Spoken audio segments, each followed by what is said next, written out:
Hello, everyone. I'm Renee Baribeau. I called it Events by Renee because most of you got on my email list from the Emerging Themes in Behavioral Health or the Monterey Behavioral Health, the lists that I've been creating for about 12 years. So welcome to this seminar with my good friend, Dr. Marlon Rollins. And it's called Helping Clients Transform Adversity into Purpose. He has contact information at the end so that you can get to know this work deeper. And I'm sure he would love to come present it to you and your organizations. We want to thank our sponsor today, Hollywood Detox, and Dr. Rollins will talk a little bit about them in the middle. But without further ado, I'm going to turn this over to Dr. Rollins. Thank you so much, Renee, for setting this up. Really excited to share some of these insights with you guys today. My name is Dr. Marlon Rollins. I'm a licensed mental health counselor from Indiana, and I'm licensed in the state of California as an LPCC. I've been doing behavioral health services as administrator for probably a good 20 years, working everything from school settings to prisons. And all my time in California has been working with inpatient psychiatric services and SUD and mental health residential services. What I'm going to share with you is a collection of things that I have experienced and research that I put together over the number of years. And I'm going to be sharing with you some free gifts for you guys. Stick around. I want to share that with you. I'm a big supporter of those who are providers in the field and making sure that clinicians, therapists are well taken care of. So if you can put in the chat, tell me if you guys are. What's your role? Are you therapists? Do we have nurses on the line? Do we have any doctors in the room? Or are you okay? LMFT. All right, Dean. Okay, therapist Jennifer. Wonderful. LPC. Great. Laura. LCSWs. Love it. Okay, RN in the house. Love you. Okay, wonderful. Awesome. Awesome. So yes, it's really important that we understand that we've got to take care of ourselves as providers. And so that's also some things I'm going to be touching on today, sharing you a little bit of my story. Happy to collaborate with any of you. So please reach out to me. The information I'm sharing with you is copyrighted nonetheless, but I'm happy to collaborate with you. What I'm going to be sharing with you today is really a model to really understand the patient experience and how to integrate some of these models into your practices, hospital systems, and a different approach, and even into your own personal life. I do drop questions. I'll check it periodically. I do have a lot of ground to cover today, and we just have 1 hour. So again, if you want to reach out to me, I'll drop my email. It's right here on the screen too, drmarlonrollins@gmail. If you want to reach out to me, if you have more questions or ways in which I can assist you. I am the Chief Clinical Officer of Hollywood Detox, which I'll talk a little bit more as we go through the program today. And I'll be sharing with you some of the insights on how we're integrating some of this technology into the program. Great. Oh, great. Recovery support here. I see Ralph and Joanne's a life coach. Wonderful, wonderful. Okay, so that's great. This stuff will work wonderfully for you. You're in the right place. So we're going to be talking about really this concept of resilience and what it really means. And I'm going to give you some evidence-based strategies. But the main thing I'm going to focus on today is the growth codes. And I'll be integrating some evidence-based strategies into this model of framework as a therapeutic tool. And these, again, are designed to help you integrate into your practice, into your program, so that you can better communicate with your clients that you are serving. What do you guys, let me just ask you, like, what is resilience? How do you guys define it in your practice? What do you think resilience is? Do you guys have any ideas? What is resilience? Oh, MSW, Michigan. Okay, Boise. Okay, Idaho's in the house. Wonderful. Michigan. Well, let me ask you this question. Let's see, is you not giving up when challenged, ability to bounce back from trauma, right? Ability to respond to stress in a healthy way. So yes, that's key, like the healthy way. It's not giving up. And I want to help expand your definition of resilience and not just not giving up, but what does it mean for the body? What does it mean for the mind? What's going on? Doing a lot of research now around neurophysiology. So I'm going to be talking about what resilience looks like in the brain.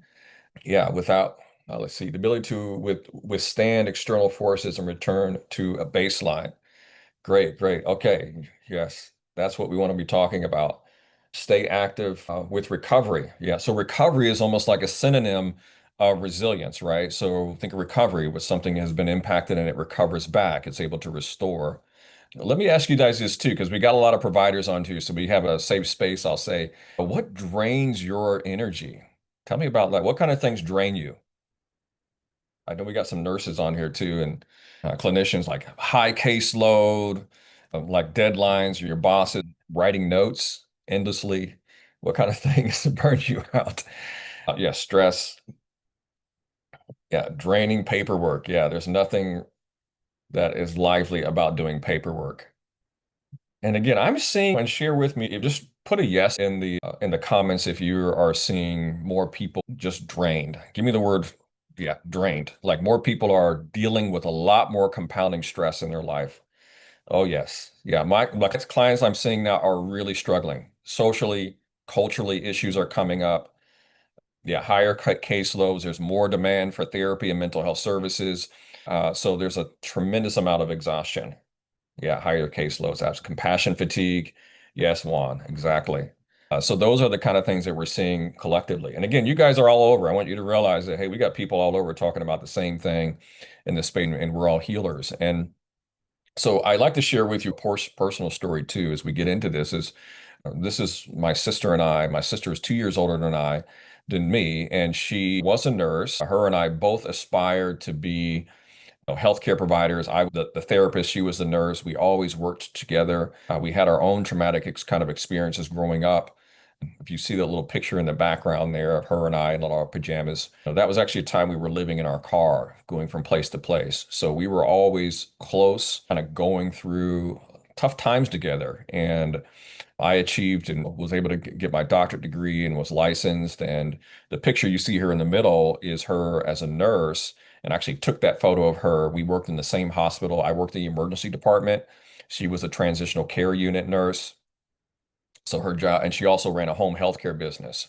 And she loved her job. She loved being a nurse. She had the nursing license plate, all that stuff. And her name is Amber Rose.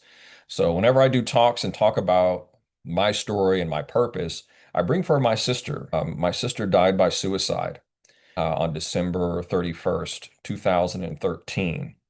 And she went through her own trauma, dealing with the stress of going through personal life, divorce issues, then struggling with using opiates to help deal with pain. And then as a nurse, if you have opiates, then it becomes a problem for your licensing. License gets suspended. So it was just this cascading, overwhelming kind of life tragedy. She was a mother. You see the pictures there on the left, which would be your right, of my niece, her daughter. It's very sad, and I always tell her story because for me, it adds meaning to what I've done and why I've made it more of my business, if you will, to be an executive, to be in a place of position of power, if you do, or at least in the influence, and being mindful of what it means when clients come in and who they are and what their pain is. So I bring my lived expertise along with my education to help create change in this space. So that's what this growth code is. It's a tribute to my sister. And I'm going to share you a little bit more about her story as well and how that has impacted my family. Thank you so much for your kind words and thank you for your condolences. So I take care of myself in that regard, but it was very hard. And I won't go into deeply. I have another book that I wrote about them that I'm happy to share with folks if people are interested. When we talk about resilience, it's like, how do we recover? How do we bounce back from adversity? How do we bounce back from all these life events? How do we cope, especially as providers, with all that's on our shoulder? The idea of you have to show up and be a bit of a superhero. It's really hard for us to be in a position of receiving help as well. So I'm sensitive to that and want to be sensitive to this group that know that your life is truly matters and that the care of you is will impact all the people around you. So what we're going to talk about again, the healthcare workers, we are frequently exposed to traumatic events. My sister, she died by suicide. She was 37 years old, and she doesn't fit the profile of the typical a mom, bright smile. She smiles in every photo that she's in, from childhood all the way. There's no picture of her not smiling. But because she's a nurse, that just working in that industry raises her risks of suicide. And the constant exposure, traumatic events, secondary trauma. I think we know the work environments that we're in, psychiatric hospitals, nursing hospitals, we are experiencing trauma on a daily basis sometimes. And many times nurses And now even case managers and therapists, they have heavy, heavy case loads and they're high demand, and there's not a lot of place for rest. So resilience is the ability to handle a load of stress and being able to bounce back. But we all have a capacity. And the APA defines resilience as the process and the outcome of successfully adapting to difficult or challenging life experiences, especially through mental, emotional, and behavioral flexibility. Now, again, this is not just the individual, but also one of the things that we'll find in some of these tactics that I'll touch on a little bit is not only our work, the places in which we work, are they healthy? Are they supportive for the workforce of the clinician? So, for instance, this mindfulness, the compassion fatigue, those are kind of internal practices, things that we can do. And again, these will be up on, as Renee mentioned, available so you guys can reference. But we'll come back to this again if you want to reach out to me and get more information. Let me ask you guys though, too, because what do you guys do to take care of yourself? Here's some examples, and please share anything that stands out to you. First of all, do you go to therapy? Mindfulness practice. Now you hear a lot more practices leaning into understanding the somatic system, the body, these micro interventions, now the integration of M health tools, which is basically things like Calm and some of these other online modalities that kind of help you disconnect. The self-care coaching can be a really great place, especially if you work as an administrator, to get somebody to help support you. And of course, one of the big things when we're talking about leadership and organizational supports is, do you have a good manager? Who's ever worked with a bad manager? Maybe you still are, but just say, yeah, yes, I have. If you've had the micromanager, supervisor, those things are shown in the research, not good for your mental health. Yeah, somebody attends, Darren supports, attends the support meetings. Yeah, so if you have community support meetings that you have, places that you can, a community you connect with, nurses by nature tend to be trained to work more as within a group, but I found that therapists, there's a tendency to be more isolative, which is why it's so important that we have supervision in place. I'm going to be also talking about what's called acceptance and commitment therapy. It's a form of CBT that was designed by a Dr. Stephen Hayes. And again, it's one method that I use in my own practice working with clients and organizations to help them understand how to work with changing their thoughts. Doing all right. So let's get into it because I want to move through this as much as quickly as I possibly can. So perspective shapes reality. So you maybe have heard this before, if the way things that becomes your truth. But if you change the way that you look at things, the things you look at change.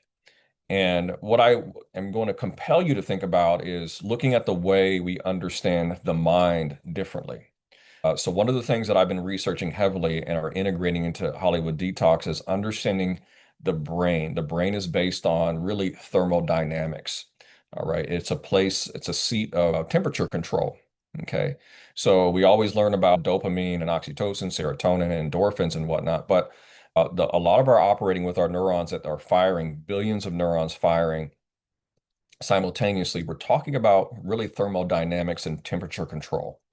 So those concepts about basically the physics of the brain are informing the growth code model that I'm going to share with you today to understand energy and how energy is transferred, how it's how it's changed, and how we become more efficient.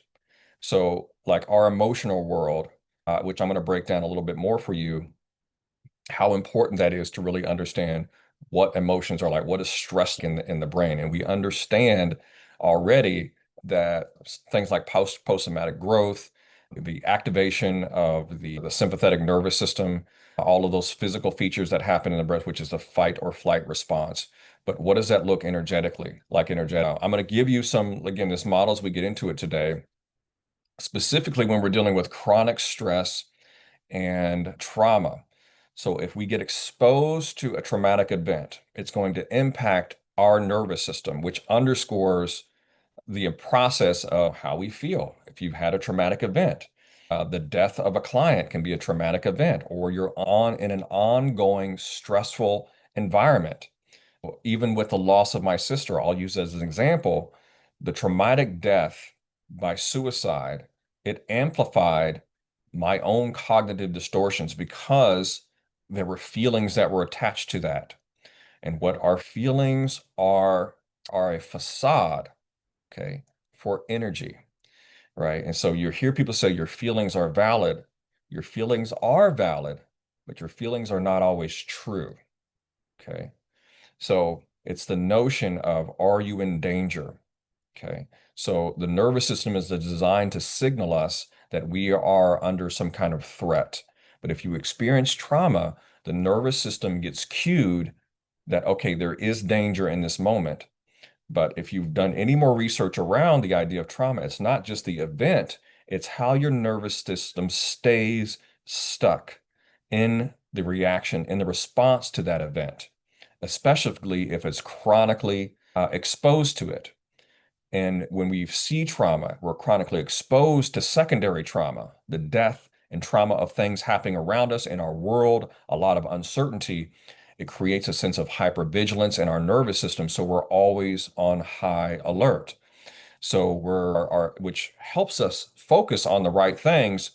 However, it can lead to what many of you remarked here is compassion fatigue, burnout, right? Because there's a sense of tiredness and it changes the way that we see the world because we've been exposed to trauma.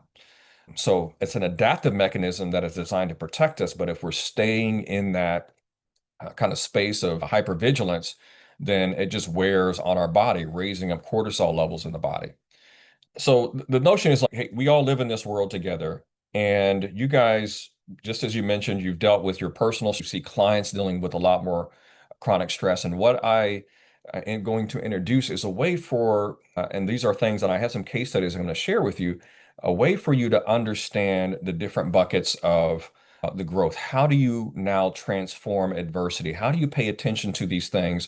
What is our mind doing across these four domains? So this is the growth code model, and it's designed to help therapists, clinicians, even clients understand themselves better about what's going on and how their nervous system, their body, their brain is reacting to stress in the environment, and to know how to utilize it and understand it as necessary versus, oh, this is a terrible thing that's happening in my body, or there's something flawed about me.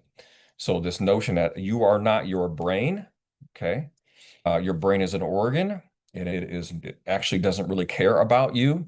In that sense, it is designed to protect itself from a thermodynamic perspective. It is designed to conserve as much energy as possible. And there's certain principles that need to be in place to restore the healthy functioning of your brain, which obviously is attached to everything else in your body. But there's such an intimate connection that we have with our brain. It feels like it sometimes is working against us. Who's ever felt like that before? If you felt like your brain's like, man, my brain is not working for me. And you just drop a yes if you can in the chat. It's like, yeah, sometimes my brain is doing the opposite I want it to do. So remember that. You are not your brain. Your brain is not you. It doesn't really care about your job. It doesn't care that you're a nurse. It doesn't care that you're a therapist. It doesn't care about any of those things. It is simply interested on efficiency, and it's a very greedy organ. It takes up about 20% of all the glucose and oxygen that you consume. And so it will deplete your functioning. It'll make you more clumsy. It'll make it harder for you to focus because it really doesn't need to do those things. So again, I won't get deeply into the neurophysiology stuff of this in this presentation. This is really about the model that I want to give to you. But there's some things that I want you to understand as a clinician. So the main principles are that emotions, again, they are signals. They're not signals for you to fix. There are emotional signals for you to be aware of.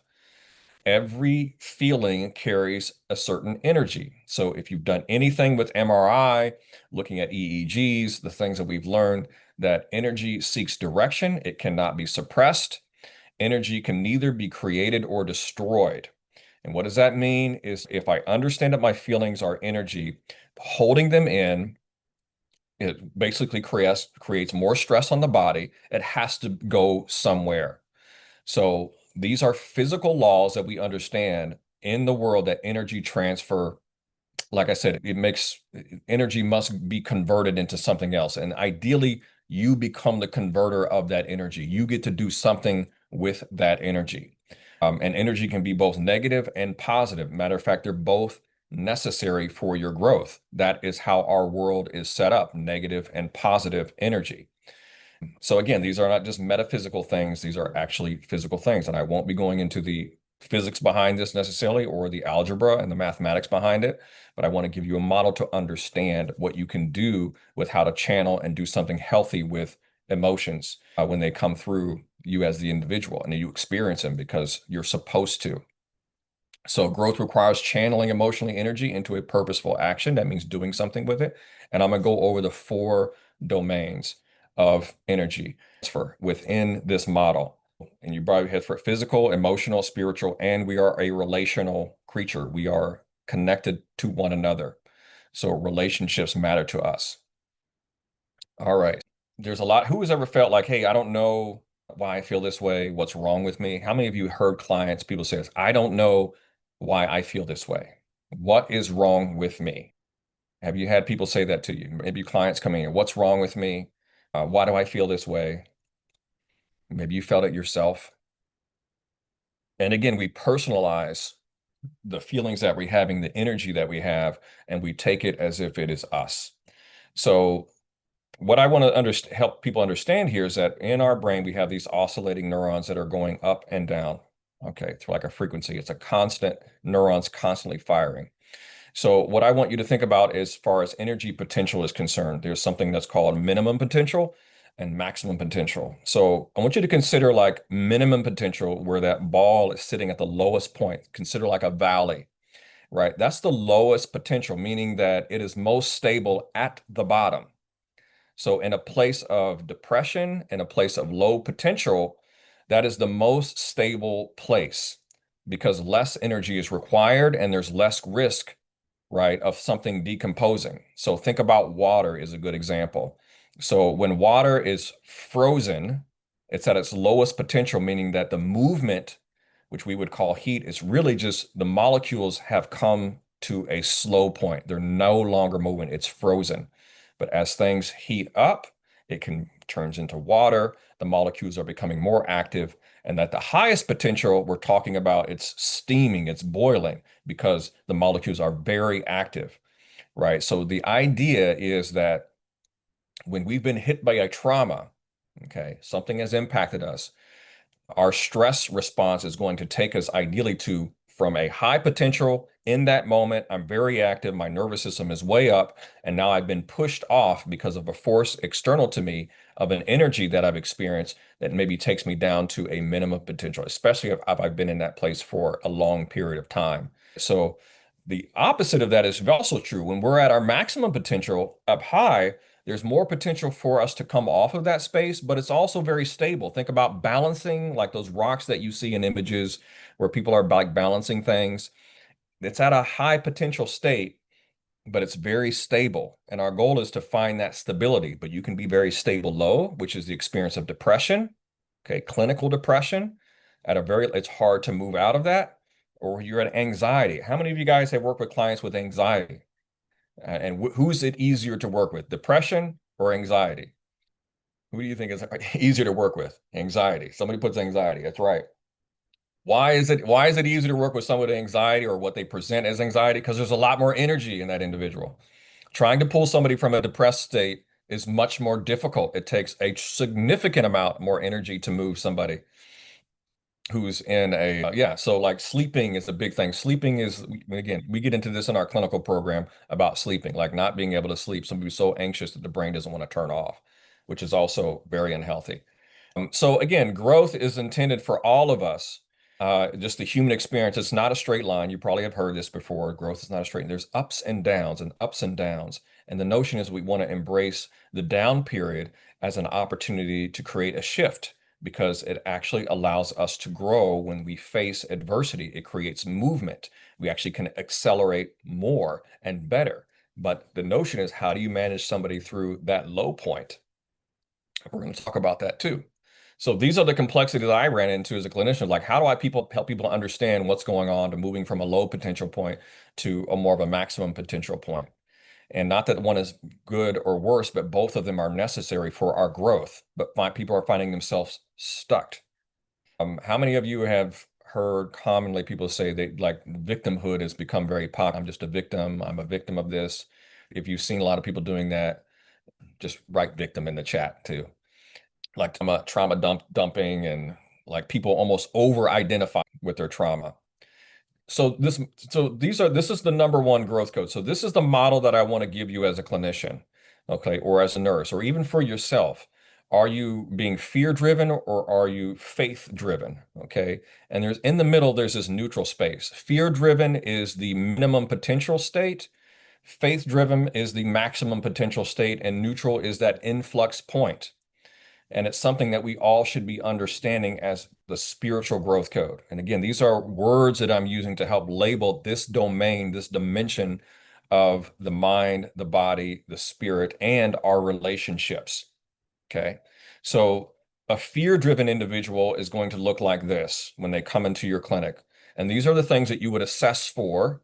Okay. Thinking about, okay, where are they spiritually? What is behind them? Maybe they report being exhausted. They're a busybody. They're avoidant. This is the frantic executive. Maybe you've been an employee that you feel fear driven, like your boss is on you all the time. You're driven. There's movement, but it's out of fear. So you're actually motivated, but you're motivated by fear. In that fear, you're actually activated in your sympathetic nervous system almost all the time. You're always on. It's probably hard for you to sleep. Okay, some of us are chronically been doing that because of maybe poverty. We don't want to be poor anymore, so we're working so hard because we just trying to make enough money to live. So we're fear driven. We're afraid of being poor. Okay, some of us are afraid of being alone. So what is driving you? It's frantic, like I can't be by myself. I have to achieve. Versus the other side of that, which does exist, which is being more of a hopeful disposition. I'm goal directed my behavior. I'm comfortable with uncertainty. And matter of fact, I embrace it because it empowers my faith. Okay. You're very intentional. Fear is part of what you do, but you come in with courage because fear is necessary. There's some threat, but I'm going to be courageous enough to move forward. That middle ground is so critical, that being able to center oneself. It's like driving a car and you're driving with fear. There's a point where you just have to stop. Okay, wait a minute. I need to come into the present moment and find mindfulness. I need to find calmness right here, right now, where I am. Okay, and those can be done through clinical exercises. And that's what you want to move your client who's in a fear-driven state into a neutral space. You're not asking them to just believe everything's going to work out. That feels so foreign to them, right? So what happens, sorry about the slide skip, I'm going to go here, is a lot of people will move from fear to neutral. They cannot seem, it takes more energy to move to this level. So they're back and forth here.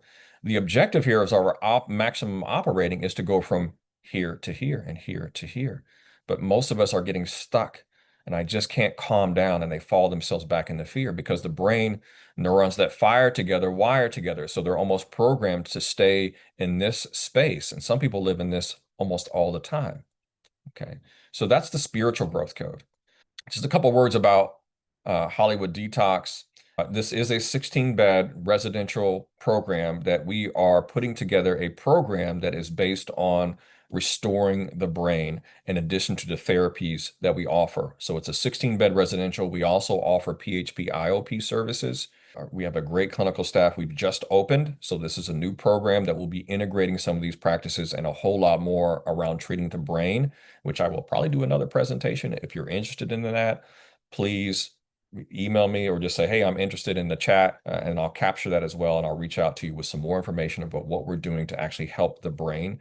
And the whole program is designed to actually treat the brain for what the brain needs. So mindful of time. I want to get through these as much as possible. Again, so the physical growth code uses the same model, and it goes from a retreat, rest to press. Okay. This is the language that's related to it. When somebody's in a retreat mode, they're very lethargic, they are oversleeping, or they're poor sleeping quality, versus what on the other side, which is they're physically active, they have fitness goals, all of this kind of stuff. So overpressing can result in burnout too. So it's the notion, like if you go to the gym, okay, you're pressing your body, but if you overpress it, you'll have physical injury. I'll see a lot of guys in particular who go to the gym to deal with emotional stuff. There's a domain for that as well, but they don't deal with the emotional stuff. They focus on the physical stuff. They're focusing on the endorphin rush that they get instead of actually sitting with their emotions. But we know that the physical body and activating this physical body is important to release endorphins. We actually want to activate cortisol in the body. The brain doesn't want to do it. That's why when you go to the gym, who's had that experience when it's time to go to the gym and the first thing you say is like, I don't want to go. Write Jim on the comments if you ever had that experience of, hey, it's time to go to the gym, and you just are like saying, nope, I don't want to do it. Like your brain doesn't want to go, but you do it anyways. And that's the idea. The brain is not you. It doesn't care about you. It's trying to conserve as much energy. So just that signal of, I don't want to do this, is you being able to qualify that statement and say, my brain doesn't want to do this.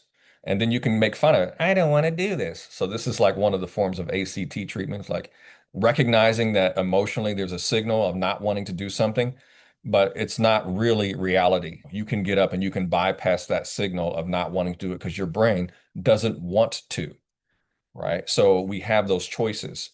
Sometimes we need to pay attention to our brain. Sometimes it's telling us the wrong information. So this is the physical continuum that, again, you can assess clients with where are you. I'm going to share with you a growth coach, an assessment at the end of this presentation as well, so you can actually take it for yourself. So the physical one, the emotional one, this is the emotional continuum, and I'm kind of quickly, because I'm mindful of time, and I want to make sure I have time for questions as well.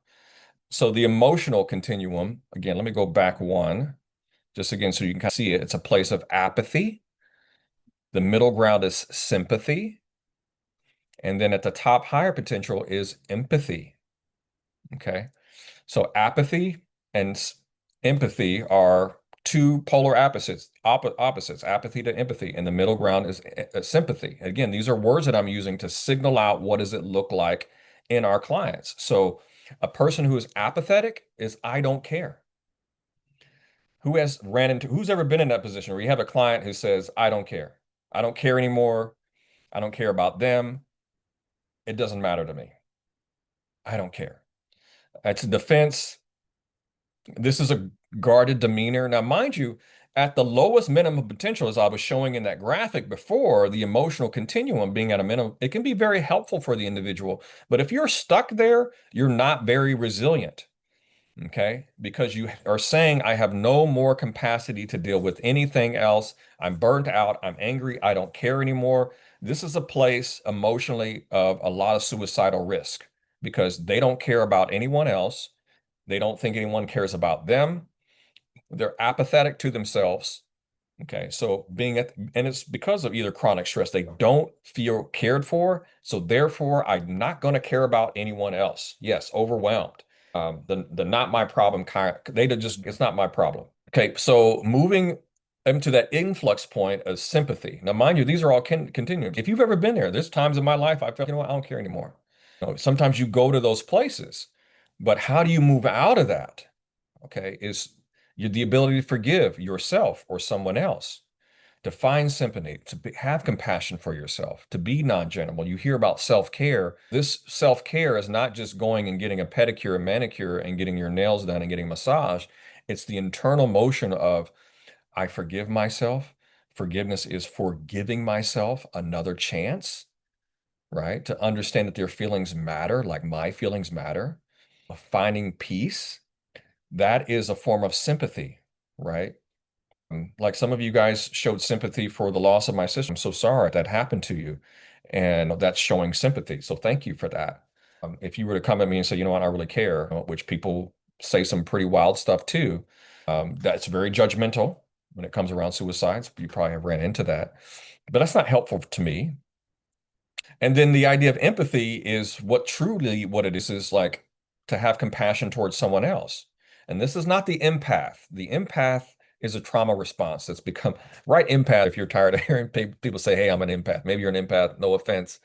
But sometimes empath is putting your emotions as unimportant, meaning other people's emotions are way more important than yours.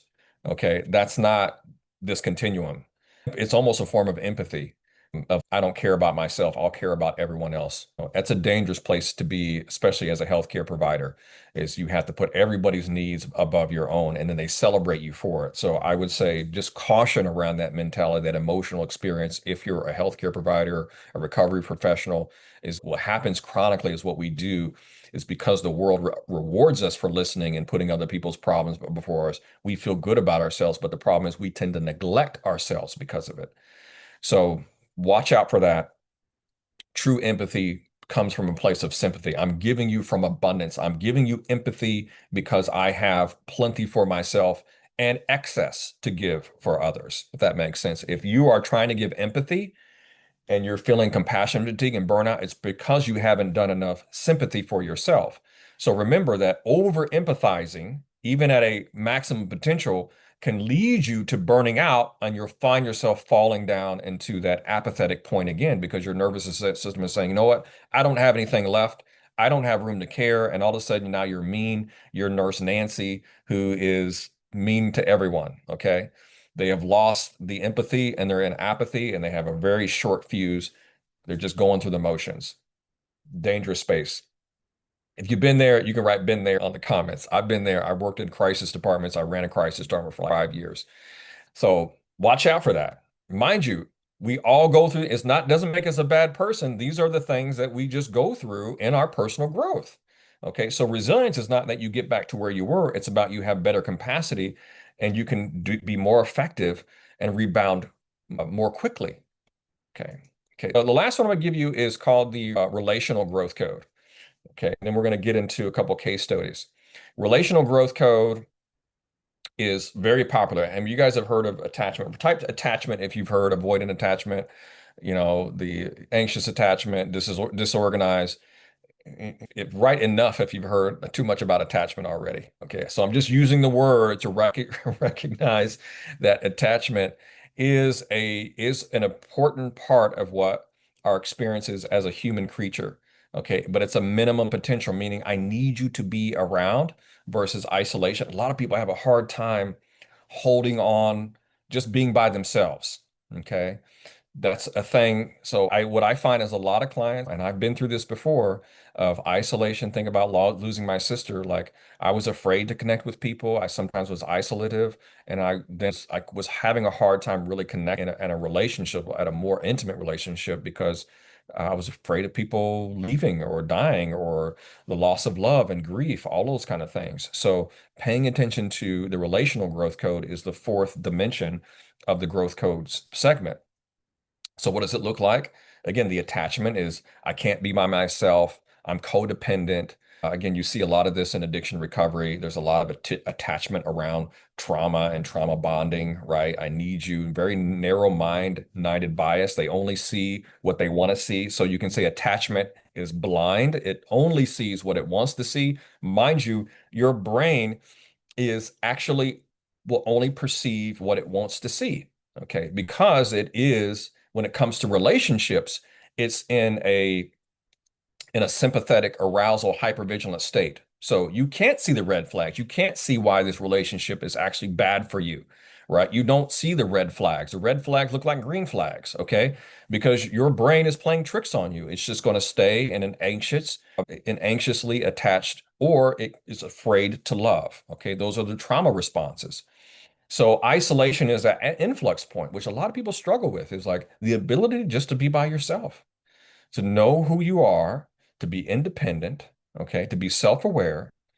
And in therapy, ideally, that's what you're trying to teach, is have time with yourself, right? And when you can love yourself and be with yourself, you can move into the more maximum potential, which is being secure with others. So love and connection, you see completely clear, meaning I see you for who you are, and I will love you for who you are, or I will set boundaries because of who you are, but I don't try to whatever deceive myself, but I'm making connections because I've connected with myself. So that's how the relationship continuum. There is a fifth continuum. I'll talk about that. So what's the role of the therapist and the clinician? So the role is to create a safe emotional space for the client. Okay. I've been a researcher for many years, and every evidence-based practice, they all deserve prizes. But the one thing that we will always talk about is the ability to have rapport and therapeutic relationship. If you do not establish that with your clients, whether you're a doctor, whether you're a nurse, the effectiveness of your treatment is going to be very limited because the person, the individual, has to feel emotionally safe, again, to share, to talk about what's going on, to feel like there's trust there, right? And this is why it's so important to be culturally competent as well as a therapist, clinician, or a nurse or a provider. Because even in our environments, in our treatment centers, you want to have a safe space. As an employee, you're going to be much more effective as an employee if you feel like your workplace is safe.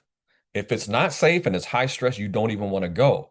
So creating that sense within the nervous system for an individual, like if you love your supervisor and they listen to you, they care for you, you're going to be more effective as an employee and you're going to be more effective as a therapist and so on at Translate because we're pushing for that sense of safety. So what you would do is you would assess the clients across these four domains to really get a big picture, like where are they at their potential level in each of their domains? What are their presenting domains? Normalize, encourage them non-judgmentally about wherever they are, okay, in any of these domains. Just acknowledge it and start setting goals, like where do you want to be? Note their energy capacity. How much can they handle? Some of us have had a lot of childhood trauma, so you would expect that maybe, or they have PTSD. Again, it's something that's happening to the individual's environment, so their capacity, their what's they call window of tolerance may be more limited. And the goal of developing resilience is to open up that capacity and actually use some of the negative experiences as anchors to help the person respond to that and help them understand that's perfectly normal to respond to ongoing trauma or emotional abandonment or breakups or whatever that you've been through as normal for you to feel that way. But how do we move through that? How do we get to that neutral space? Because it's an important influx point and it's going to take more energy, community, exercise, diet. It's going to take more therapy to move you out of that minimum potential, but to get you to sit with it, to calm your nervous system back down so you can emerge at a higher potential will give you more capacity. And it doesn't guarantee that nothing bad will ever happen in your life. In fact, I will guarantee that something will happen. But what we can begin to guarantee is that you'll have the capacity, you'll have the tools to be able to rebound forward more effectively. So here's a case presentation, kind of an example of what some of the client I work with. Client comes to me, he's 26 years old, he's in a relationship. He literally is crying with me on the phone. We're doing a virtual meeting for our first session. He can't even look at me on the screen. He's overwhelmed. He wants to get out of a relationship. He feels guilty. He feels trapped. So I'm assessing him, like, where is he? And to understand what's going on in this relationship, all this typical kind of client stuff. So he's in this relationship that he feels trapped in. He can't be himself. He's having to put her feelings first. So in this, I'm looking at, okay, I've got a lot of emotional and relational growth code elements that are telling me he's in a minimum potential in those areas. And so I'm working on an intervention to help him validate his feelings, okay, recognize that he is in this codependent relationship, but he's just emerging. There's enough energy now that he wants to get out of this, but he's afraid to move forward because he doesn't want to hurt this other individual. So I work with him maybe within 3 months. He went from living with her to now separated. He's got a job. He travels across country now. He looks great. He's got his own place now. It was very difficult to break the relationship kind of stronghold. It was almost like an emergency crisis as he was leaving, but it took a lot more energy. She's doing well. She's got her own job now. They're no longer in a relationship. And he's pursuing himself and he's developing his own career now. And we did all that within 6 months. So now he's like, man, he can talk to me. He's got friends. Sometimes he feels guilty. And so we look at that signal. It's like, what is that feeling? It's like, my mind is telling me I feel guilty because I didn't do this soon enough. So this, me as a clinician, helped me not judge him, but look at what were the domains that he really needed help with and why he was in those minimum potential. He came from really an abusive, both of the parties in this relationship came from an abusive relationship and they bonded together and they were stuck there in this 8-year relationship. And now he's shifted out of that and now started his own life and she's emerging and she's getting help on her own independently.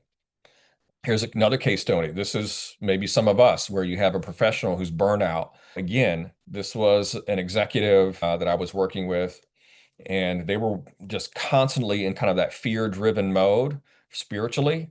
Okay, so we were looking at disconnecting from themselves, a lot of burnout.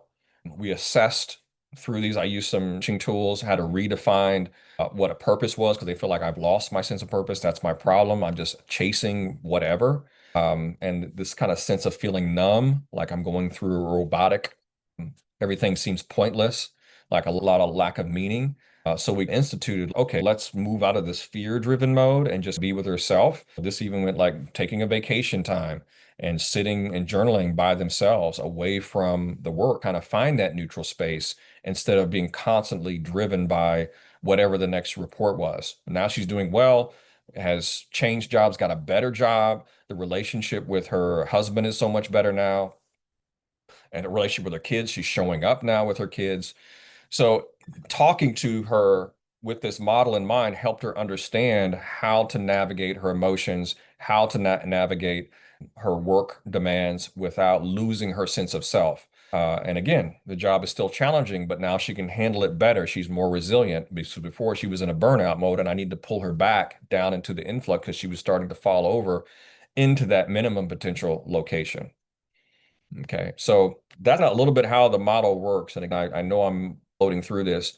And for me, this is personal disclaimer. This is my niece, Kadasia Sincere Rollins. She is my sister's daughter. And so we have taken the loss of her mother, my sister, to create, she wrote a book to change the narrative. It was a way for her to express her feelings and to try to change the trajectory of this tragedy that happened in our lives. This is a picture of my niece. My niece now is a mother, and that's Amelia Rose. My sister was Amber Rose. Amelia was born. She'll be 2 years old. And now my niece is a mother. And so we talk a lot and work together through support groups and working in the space of mental health and suicide prevention. And now we have this little girl who's like the kind of almost reincarnate in some ways of my sister who was just born not too long ago. So that's my little personal story. If you want to learn more, because I'm mindful about our time, thank you for your comment. And you want to know more about my story or about the growth codes, you can scan this right now. It's on your screen. And if you buy the book today and you send me a kind of proof of purchase email, and feel free to ask any questions if you want more information about the growth codes, but it's in this book, everything that I talked to you today, including the fifth element of the growth code that I realized was missing in this to understand the impact of time and how it interplays with the growth codes. How many of you, and I'll just ask you, like, how many of you have said, you know, I'm not where I want to be in my life, right? You have clients come to you say that? Yeah. Write time in the comments if you've had that experience. I'm not where I want to be, right? I'm not where I want to be. So understanding that the time also the relationship that we have in time, and again in the book I go into more details about how to help clients use their time, right? People feel like I'm wasting time or I'm behind, or people who are really anxious, you know, they're like always in a rush, like time is pulling them, I got all this stuff to do. So understanding time and relativity, I talk about that in this book as well, in addition to the growth codes, and break them down. And I give you a lot of questions to help prompt yourself and potentially your client to help to understand where are they in these four domains to help you also then begin to insert your own treatment modality. If you want to take the growth code assessment, you can take it right now. I have it on your screen. You can take it for free or just save it. This gives an assessment of your essentially your resilience and related to some of these questions to give you an idea about where you're at. I put this together to help me have this conversation better with my clients. You can take it for yourself to get some feedback if you're curious, again, about what it means. Again, it's all related to the growth code assessment. And yeah. It's just send the link to the assessment after this call as well. Yeah, I'll send it out. We should have your emails related to this, so we'll send it out. But it is also it's in the book too. So if you do get the book, you'll have access to the growth code assessment. It is in the text. I want to give it to you guys again for just showing up. I just appreciate you taking time to hear this out. And again, I know this is a lot of information in a short period Oh, okay. So you can, yeah, if you want to scan this, you can access it. Again, here's the book. If you missed it, the first screen is called Resilience Between Pain and Purpose. And again, so resilience is, I want you to think about it. It's not just bouncing back to the baseline. Adversity and hardship is designed to move us forward. That's one thing that we are guaranteed. All of us will experience some kind of hardship in the workplace, in a personal life, relationship, sometimes in our health. And my objective, my purpose is to help people understand how to translate that adversity and use it to move forward in their life as energy, that you become the transformer of whatever negative or positive, welcome it, embrace it, and know how to move it forward in your own system. So again, this is a clinical model. It's not an evidence-based product. It's a model to help you understand these domains that we all tap into: the emotional, the relational, the physical, and the spiritual all have these signals. So when you're working with people, with your clinical practice, these are the domains that I see coming up over and over and over again, that people struggle in some of these domains. The goal is not to diagnose anyone. That is a no slam on the DSM. It is a manual to help categorize different disease model. I could do a presentation on that, but it's a way to communicate. This is a model to help you move your clients through adversity.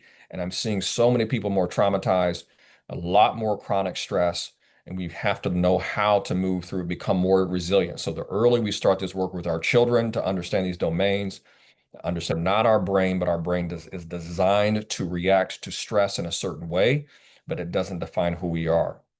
Again, I wanted to end on time for you, to give you, I just appreciate you taking time out of your work. I want you to stay encouraged, especially if you're a healthcare worker.